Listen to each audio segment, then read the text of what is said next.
Hey everyone, Once Bitten here with another battle report. This Bretonnian army that I'm facing, I've played several times in the past. We've done some dual commentaries together, and this game was our final hurrah. This player is moving 2 or 3 states away, and so we're not going to be able to play each other much, if ever, in the future.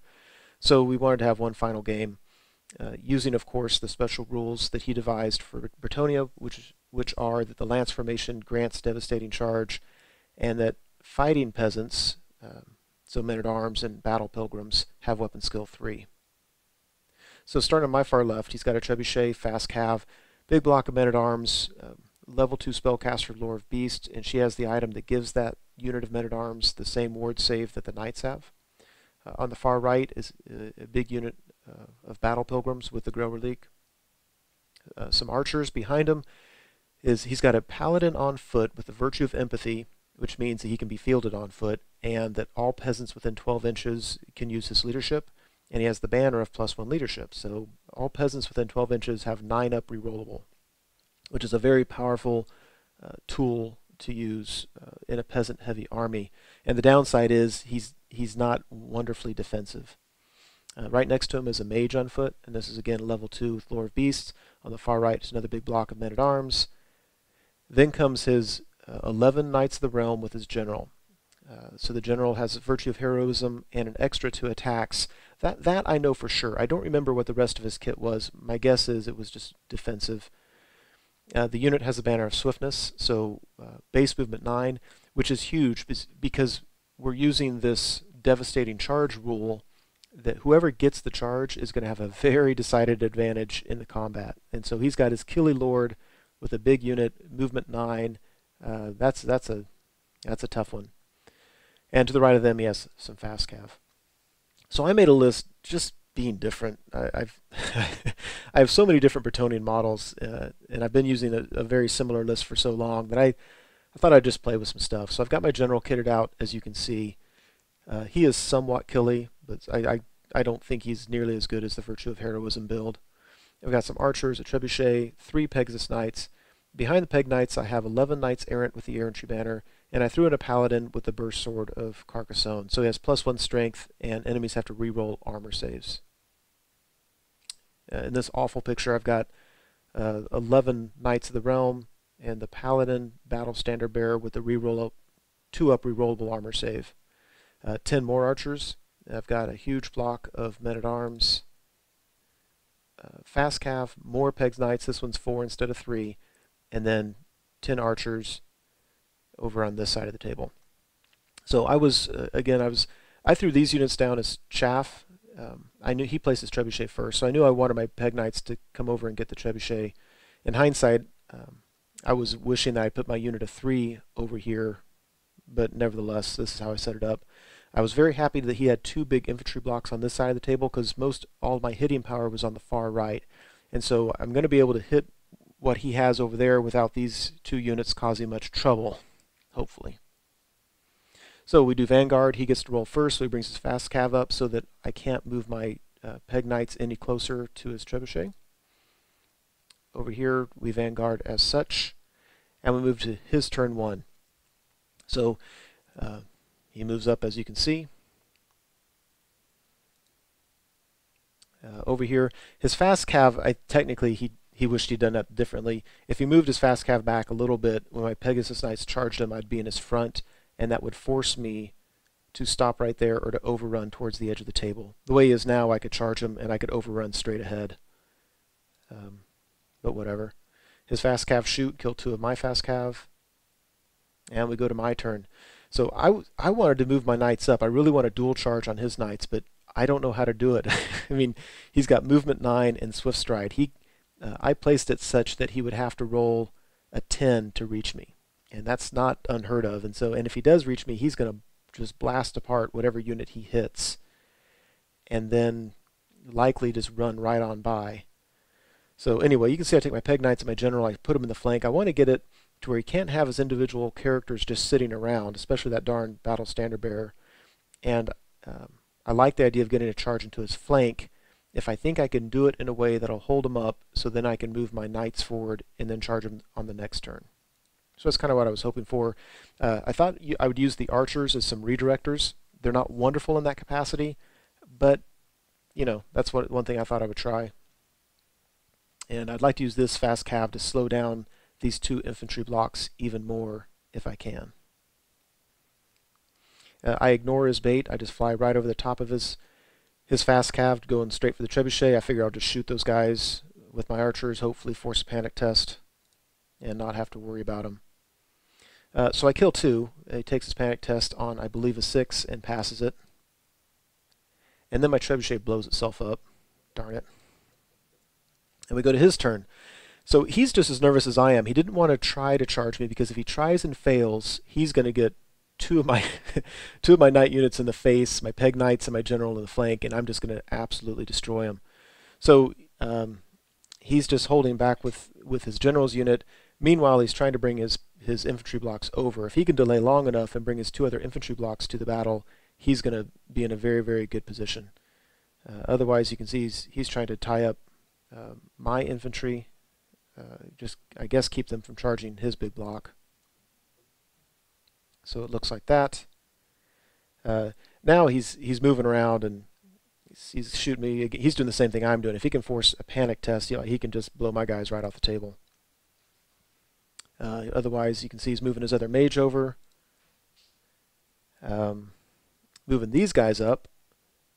During the shooting phase, he totally kills all my fast cav. That's kind of dumb to park him in front of his archer unit. And we go to my turn. So, yeah, over here I didn't do a whole lot. I was too afraid to do this, to risk the same thing he was afraid to risk. I didn't want to charge and fail it, so I moved up just a little bit. I'm angling. I would really like to get his men-at-arms tied up with my men-at-arms, if I could. I wheeled these guys around. I didn't give them a musician, so I couldn't reform and try to shoot, so I wheeled, and a few of them can shoot at his fast cav. And you notice this is the 4-man unit of Pegasus Knights that I was bringing up to charge his trebuchet. On his magic phase, one of his mages did a magic missile into their side and just tore up the unit. But I passed my panic test and got the charge on his trebuchet. I don't need any more than this to take care of the trebuchet. And there we have it. So on his turn, obviously when I shot at his fast cav, I missed, and so he just brought him behind me. He's going to be able to shoot at me at will now. And actually my bigger concern is he can charge me and just beat me through combat res just with a charge in the rear and beat my guys and run them down. Otherwise, you can see he's bringing his big blocks over. I'm wasting too much time here. He's going to have his blocks over, and I'm not going to be able to take advantage of isolating 2 of his units. His general's unit, he just turns. Yeah, the way he's done it is pretty good. I think he reformed and then just walked backwards. Now my knight units have no chance of charging him, and I'm certainly not going to take my peg knights in general into his face. So now it kind of forces the issue, and there's not a whole lot of wonderful things my knight units can do because I've got my stupid archers in the way. So otherwise it looks like that. You can see he's brought his battle standard bearer over to grant some rerolls. And we go to bottom of the 3rd. Now on this one, I actually tried to charge his fast cav. This picture is taken after movement, but before movement when I tried to charge, he stood, and then I couldn't make the charge. I couldn't wheel enough to get around my archers and not have the back of my unit hit the knight errant unit. So yeah, it looks like this. Kind of a fail, but I ended up doing a failed charge with my BSB unit, just moving my knight errant unit up, charging my peg knights into the flank of his men-at-arms, just because it was too good not to try. I know they're going to be steadfast. It'll be on leadership 9 because his general's nearby. His battle standard bearer is too far away, so what I'm hoping is just to beat him through combat and hope that he rolls really high for his break test, and then it gives me a free charge into a spellcaster. So thought I'd give it a try. Overall, it looks like that. Yeah, my archers are really just getting in the way. I'd love to find a way to use them as redirectors, but yeah, it's not really working. Let's see, over here, I tried to charge my archers into his men-at-arms just because I know I'm going to get charged anyway, and I thought I might just get lucky, And over here, I don't think he's within 12 inches of his general. So if I can win with a flank and a charge, he'll be steadfast, but only on a 5. So I thought I'd try it. Didn't work out. Yeah, it looks like that. I'm not sure how that's going to go. So when all's said and done, I think I do several wounds to him, but he does 3 wounds on my peg knights. I started. So that was kind of an epic fail. Now you can see it better here. Yeah, he does a reform to face my peg knight. So next turn he's just going to crush him. And maybe best case scenario, I can get away with my peg knights and line up a charge with my knights. You can see now he's just turned his general's unit around. He doesn't fear my general charging him in the rear, and I'm not sure I blame him, because he would just issue a challenge with his general, and he's been getting off the Savage Beast of Horus every turn. So he's got, I mean, a base 6 attacks, and with that he's got 9 attacks. I mean, I'm not going to stand up to that with Heroic Killing Blow especially. These units are now here. I've kind of squandered my opportunity. So he shoots at my archers. I'm rooting them on. They passed their panic test, and I was rooting them on. But then he landed right in front of my troops. I was hoping he'd pop out on the other side of my knights, so my knights would be free to charge. But that didn't happen. Combat, you can see he did more wounds on my peg knights. They broke. He didn't run them down. He just reformed, so he could take a charge in the face from my knights. So on my turn, taking some gambles here. One, I charged my general over the top of his general's unit into his battle standard bearer. And I did that because he's going to be steadfast and stubborn with his units, and I need this leadership 9 gone and the reroll gone. So I made the charge. I should have very good odds of killing the battle standard bearer. I was able to do a double charge into his Grail Relique unit. I had to charge his fast cap first. They fled, and then I redirected into the Grail Relique. This is really taking a chance. I know they're going to be stubborn 8 no matter what I do. And so if they pass the stubborn 8, he's going to get a real easy flank charge with his men-at-arms, and things are going to get ugly. But you never know what could happen, so that's what I'm going for there. My Knights Errant charged his unit of peasants. He fled thinking that he'd probably bounce through his units and be safe, which I think was a great idea, but it was a total fail. And so he ran like 2 inches. So I caught him, got that big unit off the table, which I think I would have killed him anyway, and I might have been able to get an overrun into the flank of his general's unit. Regardless, I caught his unit and I was able to do a reform. And I believe you can see my Peg Knight did not rally there on the right-hand side. So this is the combat I'm worried about. It was kind of funny. I think I only did a few wounds with my knights. I was so ticked at them. They come in with devastating charge. That's a ton of attacks. I think I did 3 wounds with my knights. But at the end of the day, it's not really going to matter, because no matter what happens, I'm going to win. All that matters is, can he pass a stubborn 8 or not? And he didn't. And not only did he fail the stubborn 8, but then there was a panic test on his unit of men-at-arms. They're only at a 5. They fail, and they go running all the way across the table. They bounce through his fast cav, bounce through the statue that was out there, and are all the way at the other side of the table. They're on leadership 5 with musicians of 6, so if they don't roll a 6, they're going to run right off the table, and that's what ends up happening. So it ends up looking like that. The battle just turned in my favor, just like that, because he failed his stubborn 8. So I was vulnerable with my general killing his battle standard bearer. His general charges me. I don't want to flee it because he has fast cav on the other side, not this unit you can see, and I really think had I fled this charge, he could have charged with that unit and caught me pretty easily, because they're not very far away. So yeah, we'll issue a challenge. I think he's going to kill my general, but it won't be the end of the world. His spellcaster charges my Peg Knight, which I thought was brilliant. I fled and she couldn't catch me. I thought that was a great way to get some easy points off the board. Really not much risk to her. So he easily kills my general. I can charge on my turn. It'll be dicey. So it looks like that. And he's using his fast cav as a screen. He didn't want both of my units to be able to charge his general. Now if I charge the fast cav with my knights errant, I will be able to overrun into the flank of his general's unit. But there's really nothing I can do with my battle standard bearers unit. So what I do is I just leave them alone. I don't charge him with my men-at-arms because I don't care. He can charge me if he wants to.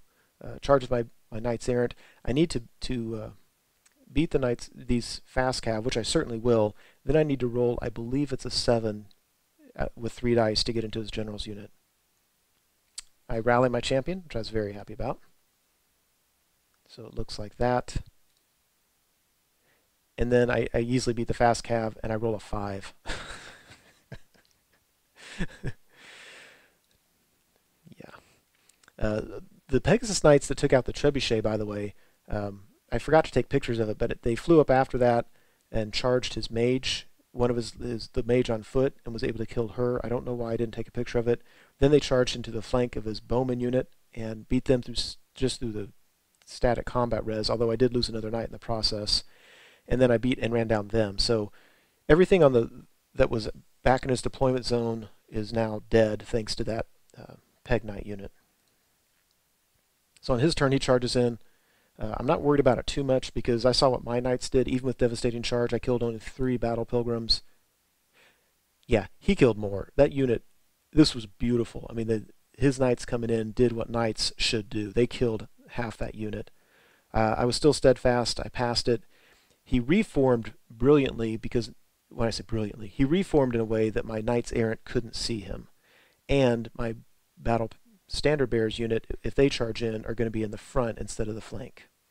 So I thought that was very smart. So I charged in anyway. I've got the game regardless, but I really want to break this unit. My fear is all the wounds that he might do to my men-at-arms. He's at +1 strength and toughness. And in all honesty, I don't remember if his general still has the Savage Beast of Horus. I don't think he does.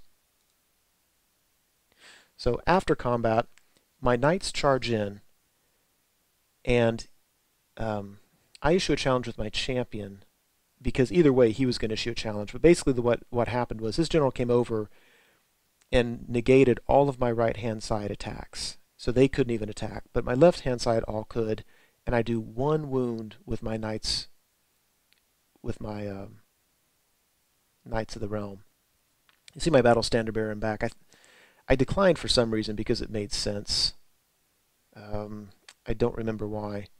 Actually, I do remember why. Because had I accepted, he would have negated all those attacks. So I decline. That's what happened. I decline. So his general doesn't negate all those attacks. I have a ton of attacks coming at him. I kill 1 knight. I lose the ward save, but he can't get past my armor. My peasants kill 2 knights. I don't know how this happens. How do I come in with 20 or more strength 5 attacks, kill 1 knight, and then my peasants kill 2? Go figure.